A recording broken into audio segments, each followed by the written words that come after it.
m'appelle Axel, je suis chargé de stratégie digitale, mais aussi du développement commercial, du service après-vente, enfin pas mal de choses. Notox a été créé en 2009 à l'initiative de Pierre Plommier et Benoît Ramex. Dans un premier temps, c'était vraiment la réflexion s'est vraiment portée sur l'homme, parce qu'en fait, il faut savoir que un shaper, il est confronté à des produits qui sont assez toxiques.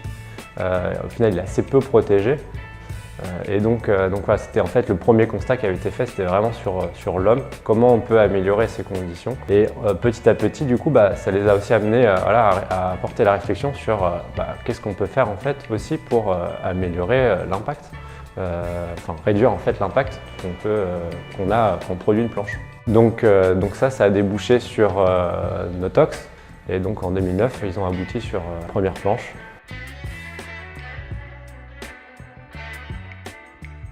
La première planche, c'était un noyau en EPS.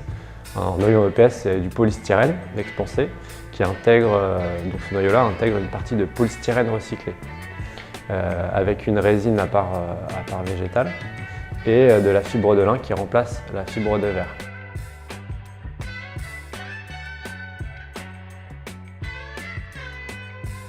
Nous, au lieu d'utiliser un noyau en polyuréthane, on va utiliser un noyau en polystyrène. Alors ça reste, faut rester honnête, c'est issu de la pétrochimie, mais l'avantage que représente en fait le polystyrène, c'est qu'on peut le recycler. Celui-ci, c'est un noyau en polystyrène expansé.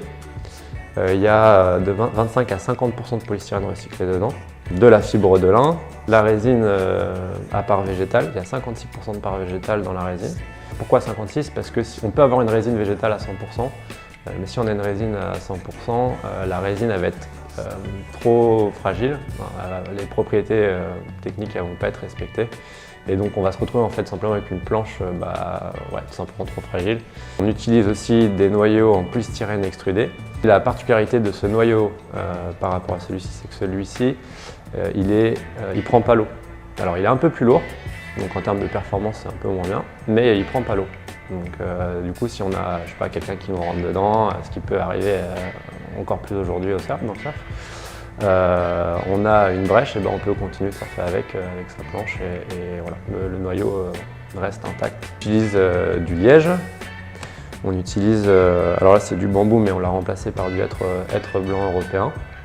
Et la dernière, des chutes ou des tissus défectueux provenant d'Airbus qui sont tout simplement, qui étaient voués à être enfouis sous terre, et donc en signant une convention de partenariat avec Airbus l'année dernière, on récupère en fait ces tissus-là pour les intégrer dans la fabrication des planches.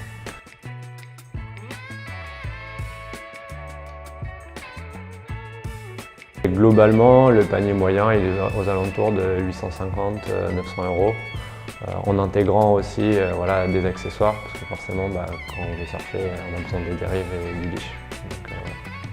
Aujourd'hui, c'est encore au début, mais l'idée c'est de proposer plus de planches de seconde main ou alors reconditionnées. L'idée c'est que effectivement les planches repassent en fait ici, qu'on puisse si nécessaire les réparer ou les reconditionner et après les revendre. Voilà. Une planche à 850-900 €, c'est un investissement assez conséquent. Donc il faut qu'on arrive en fait à trouver des solutions pour pouvoir tout simplement proposer une planche plus accessible. Un client passe commande. Donc ça c'est la première étape, on commence là. Et après nous on commande du coup le noyau. À partir de ce noyau on va faire le shape. Benoît, que vous avez vu tout à l'heure, va donner en fait la forme finale de la planche. Et après ça va sous vide. C'est tout simplement en fait on extrait l'air pour assembler et compresser et assembler en fait les différents composants. On va du coup glacer. Donc ça c'est la partie où on va donner l'étanchéité à la planche, c'est ce qui va permettre tout simplement que la planche apprenne pas l'eau. Après ça on va poncer. Donc le ponçage ça va être, je pense que tout le monde sait ce que c'est, mais c'est ce qui va permettre du coup de vraiment finaliser la forme, que la surface de la planche soit uniforme et lisse et propre, quoi. Et puis la planche est prête.